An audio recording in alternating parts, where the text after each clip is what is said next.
right? I thought you were Ragin Al with an apostrophe on the end and no extra G at the end, and that says Raging Al. So You made an assumption. are you? So It's always been Raging it. Al. It's always been Raging, and everybody Yeah. else has it listed as Mark, Ragin? for the longest time, Mark LaMonica at Newsday kept putting Ragin with the N and the apostrophe. I don't know.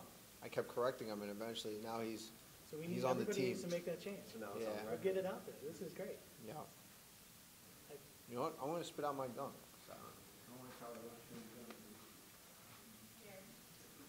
I should use the gum to hang my poster.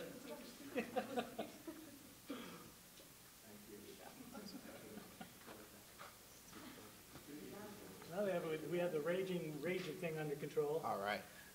How much of a difference will that make in the fight on Saturday night? I don't that think. Extra G. Yeah, no, I think. I don't think anything's. The training's in. Hard work's done. I'm in a great place right now. I'm looking forward to going out there and performing. You mentioned yesterday at the open workouts that 223 in Brooklyn, one of the craziest fight weeks, probably the craziest you've ever been in with what happened, you stepping up on short notice. Going into this week, do you just have fingers crossed, praying to God that nothing weird happens? No more than any other week, you know. And who knows if something crazy happens, it could work out for you. Again, it's just you got to go with however, you know, whatever happens. I'll just roll with it. It's kind of I'm pretty good at doing that. So, yeah, no, I think everything's it's been good so far. You mentioned that yesterday again that Kevin Lee. We talked about how he wants to send you back to the prelims, and you wouldn't wish that on him. Why is it fair to say that he dislikes you more than you dislike him? I mean, I don't really like him too much. When I beat him the first time, I wasn't like, oh, I'm going to send this kid back to the regional circuit. Obviously, I beat him, and I want somebody if I beat somebody, I want them to do great. I want them to become, as good as they can be. If they become champ, I beat the champ. You know what I mean? So that's kind of how you got to look at it. I don't understand if he sends me back to the prelims and I'm in the prelims and I'm like not a good fighter, then okay, Kevin Lee, you beat a nobody. Why would you want to beat a nobody? So I'm going to beat Kevin Lee. Kevin Lee's going to keep doing good. He's going to be hopefully the #2 contender, but this is the second time I beat him. I don't see there being a third. You said that your guys' personalities just don't mesh. I mean, does that kind of stuff matter to you ever? No, not really. I think he's just saying that. He's just talking. But I think I'm a little more authentic and say it how it is. I mean, I guess this quote was, "The world doesn't need more Iaquintas." But what do you take that to mean? You just said you're an authentic guy. I think most people would probably agree with that. But yeah, I think that if there were more fighters like me, this sport would be in a lot better place. But in what way? In a lot of ways. I think that a lot of fighters, they just don't have they take what they get. They don't fight as hard outside of the cage as they do inside. Put it that way. Are you still working with Project Spearhead? I don't know what the deal with that is. I haven't heard any new updates. I have been in contact with Leslie Smith a little bit, but I don't know where their head's at right now. Cajun said it would take a miracle for that to succeed. Yeah, I kind of would agree with him at this point. Cajun told me that because Leslie and himself, they're no longer in the UFC, the only board member left in the UFC is you, that he kind of said it's on you to help make Project Spearhead successful and happen. Yeah. Would you agree with that? I don't know if there is. I don't know if I'm the only board member. I don't know if there is a board anymore. So, I mean, I've been really just focused on this fight, and really looking forward to get out there, fight Kevin Lee, and then afterwards we'll see what happens. How everything plays out with that. I'm not really sure where that's at. My head's been totally in a different realm. When was I got houses to sell. I got people are coming trying to kick my ass. Kevin Lee's trying to send me to the prelims. I got a lot of things to think about. And there's a order of priorities right now. When was the last time you actually spoke to Leslie and Cajun? I spoke to, I had a little text conversation with Leslie not too long ago, And I kind of told her the same thing. I said that I'm really just, focused on this fight, and that was that. You spoke right after you joined the Project Spirit board, I believe in February or March, and you seemed really excited. You were ready to make change happen. Would disappointment be the right word to describe, I guess, your feelings toward Project Spirit and you joining their board? I mean, I guess when you don't complete a goal, it's always somewhat of a disappointment. But I think there's still a lot of work to be done in that area, and I think it just has to be gone about the right way, and everyone can be happy, and it'll all play out the right way. And I think you guys needed the 150 cards from fighters by February. From what you know, it doesn't sound like you talked to them all that much, but from what you know, are you guys? I don't know the number, the count. Yeah, I don't know. I don't. But you plan to stay part of Project Spirit? No, absolutely. I mean, they had their head was in the right place in a lot of ways, and I definitely want to follow through with a lot of the things that they brought to the table. How often did you go back and watch the Khabib fight afterwards, or did you at all? It's a long fight. It's a half an hour to sit and watch yourself get your ass kicked. But I took a lot out of it. I watched it a good. I probably watched it, I'd say 5 to 10 times since then. There's a lot of things. I didn't look like myself out there. I know Khabib obviously makes everyone look like they don't think they should look, but I think with a little more time to prepare, who knows how the fight goes, but I know I can do more of what I know I'm capable of. So many people after that seem to think like, geez, on paper, like he should have just run right through you, right? But yet there you were, still in that thing, in the 24th and 25th minute, and that exposed some things about him. Did you take those kinds of positive moral victories out of that fight after it was all said and done? A lot of people thought that I exposed stuff of him. I thought, very few people really thought that I kind of showed what I'm made of.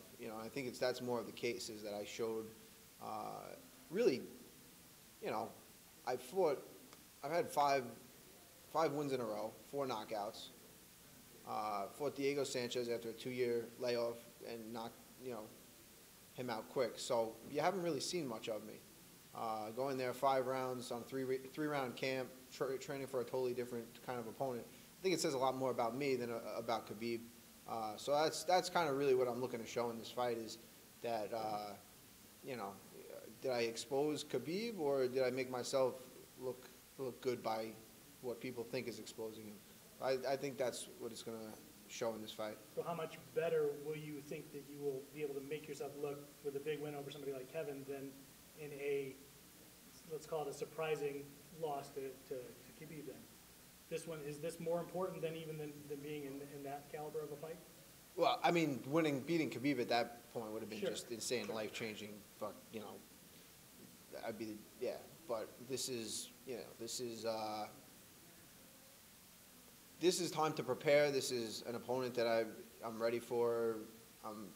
That whole week was just crazy. I think there was so many variables in that week that you couldn't really. I just wish I was. I just wish I would have done things. I don't know. Now, looking back, hindsight's 20/20. I wish I would have done a few things differently. But after this fight, I think no matter how the fight goes, there's nothing I can say. I put all my hard works in. There's no variables. There's no questions. I've trained my ass off for this fight. So the result is the result, and that's it. There's no, you're not going to hear me say anything after the fight. This is me. The best you're going to see me.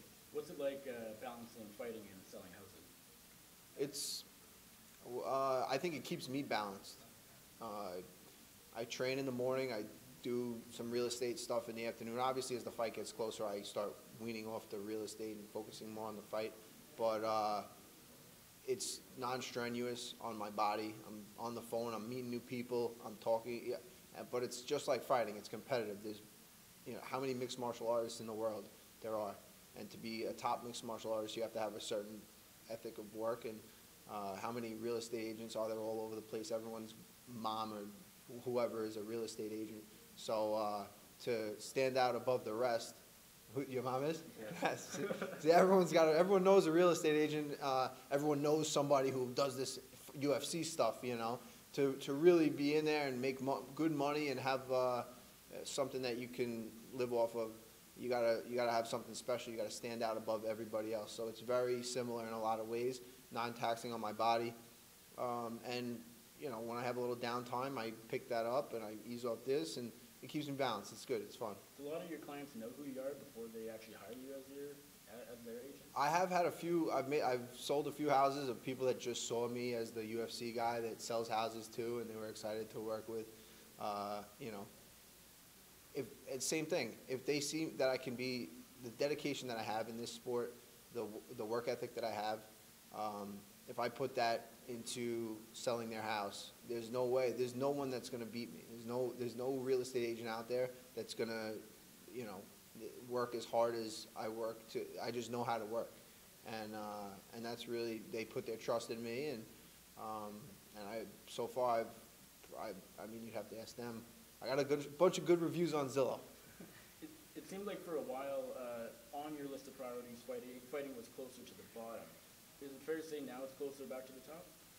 It definitely, yeah. It's that last fight put me, that motivated me again to where, you know, I think everything kind of, it all just, you know, I work hard and I deserve, I like, I don't know, I feel like, I'm not a big like religious, I don't know, but like, I worked for that. I deserved that shot. The shit that I've been through, and I'm not, I don't know, I'm gonna be like a crybaby or whatever, but I came through a lot to even just get back in the cage and fight, and I think that was definitely like I earned that position, and now I'm starting to.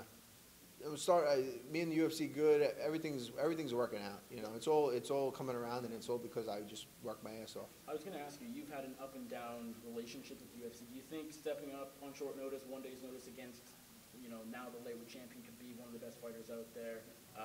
Being the company guy, so to speak, did that help your relationship and improve it? No, absolutely. I think that they respected I would step in like that, and not just step in, really fight to win. You know, so they saw. I think they knew what I was made of, but that really just sent it home. And yeah, no, I think it's all good. Khabib's fight with Conor was kind of looked at as he's finally going to clear up the top of the division. We're going to have an undisputed champ. Now they have to go through their hearing process. It's going to hold up the division even longer. Where do you think the division is right now at the top? It's the same thing. It's all mixed up now. Yeah, it's who knows. It's all going to play out within the next couple months, and I think really just got to keep winning, being impressive, and do it. You know, staying active, being ready to go at any notice. What do you think they haven't booked Khabib, Tony, yet? Why haven't they? Yeah. I don't know if they. I don't think they can until that.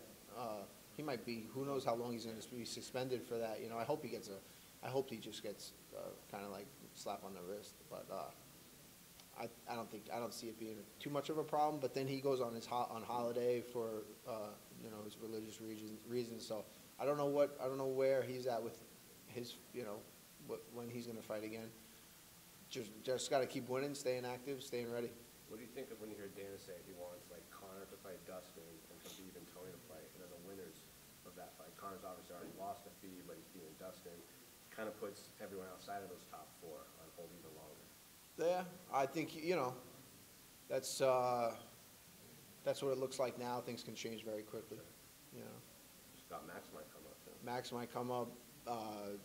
There's the suspensions. The title, Ferguson might want to take another fight and not wait. Who knows? It might be a year before they make that fight. So he might want to fight somebody else. Max jumps in the mix. Conor's he's got all the money in the world, you know. And then Dustin's, he's coming back from an injury. So there's a million different ways this whole thing can play out. It's going to be interesting for sure. It's going to be interesting, and I'm looking forward to getting my name in that conversation. Let's say you beat Kevin on Saturday. You're right in line for a title shot. There's a lot of guys at the very top, so you don't know exactly how that works out, as you just said. But does having Khabib fight this past April and being in a title fight, does that help you? Say you have a second one, that title fight? Oh, absolutely. If I if I didn't fight Khabib, who knows if I'm getting this main event slot? And if I didn't fight him the way I fought him, as strong as I fought him, I probably wouldn't have. So it's just keep working hard, keep fighting well, going out there having fun.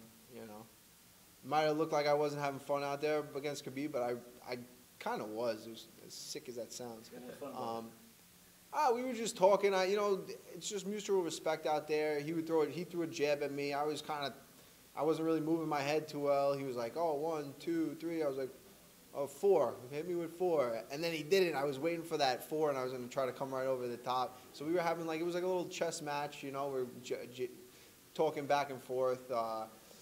He hit me with a good shot in my eye, and I couldn't really see. He blinded me for a second. I was trying to get my sight back, and that's when I kind of went against the cage. He threw a flying knee and took me down. And then he started talking to Sarah, and we were all having a conversation.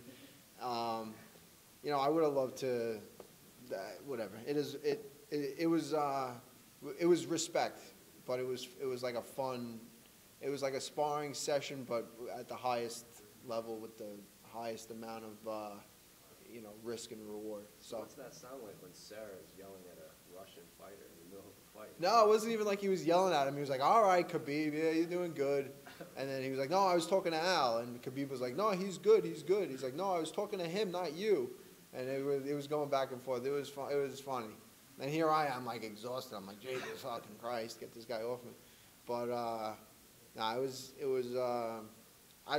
have loved to have won that fight. The whole thing was just like the craziest weekend.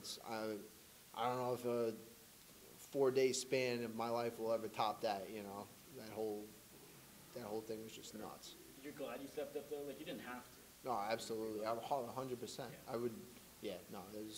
That's it. I would do it again in a second. Do a couple things different. Move my head a little bit.